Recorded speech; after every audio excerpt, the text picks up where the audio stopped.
Social media వేదికగా పలువురు వ్యక్తులు రాజకీయ ప్రముఖులపై అసభ్యకర పోస్టులు, అభ్యంతరకర కామెంట్లు, వారి కుటుంబంలోని మహిళలపై అసభ్యకరమైన మార్ఫింగ్ ఫోటోలు పెట్టిన వారిపై ఏపీ ప్రభుత్వం ఉక్కుపాదం మోపుతున్న సంగతి తెలిసింది.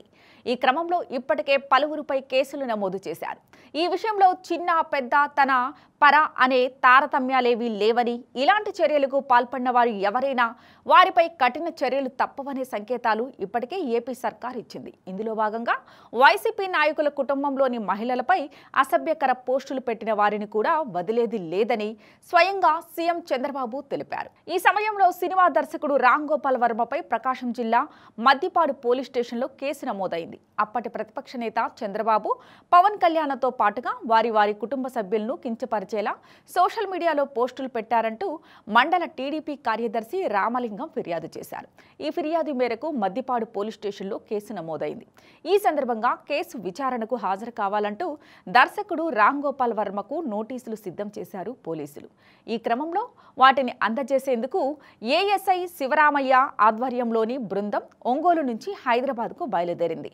అవును, రామ్ గోపాల్ వర్మకు నోటీసులు ఇచ్చేందుకు ఒంగోలు పోలీసులు హైదరాబాద్కు బయలుదేరి వెళ్లారు.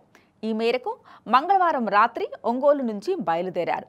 బుధవారం ఆర్జీవీకి నోటీసులు అందజేసే అవకాశం ఉందని అంటున్నారు. దీంతో ఈ వ్యవహారం అత్యంత ఆసక్తికరంగా మారింది. పోసానిపై వరుస ఫిర్యాదులు. సినీ నటుడు, వైసీపీ నేత పోసాని కృష్ణమురళిపై విజయవాడ భవానీపురం పోలీసులకు జనసేన నాయకులు ఫిర్యాదు చేశారు. Hyderabad press club, YCP office వేదికగా పవన్ కళ్యాణ్పై పోసాని తీవ్రంగా విమర్శలు చేశారని Janasena party central AP zone convener Badita Shankar ఫిర్యాదు చేశారు. మరోపక్క పవన్తో పాటు ఆయన కుటుంబ సభ్యులపైన అనుచిత వ్యాఖ్యలు చేసిన పోసాని కృష్ణమురళిపై చర్యలు తీసుకోవాలని రాజమండ్రిలోని జనసేన నాయకులు పోలీసులకు ఫిర్యాదు చేశారు. గత ప్రభుత్వ హయాంలో పవన్ పై అసభ్య పదజాలంతో దూషణలకు దిగిన పోలీసులు చర్యలు తీసుకోలేదని ఎస్పీని కలిసి వినతి పత్రం అందజేశారు. శ్రీరెడ్డిపై అనకాపల్లిలో ఫిర్యాదు.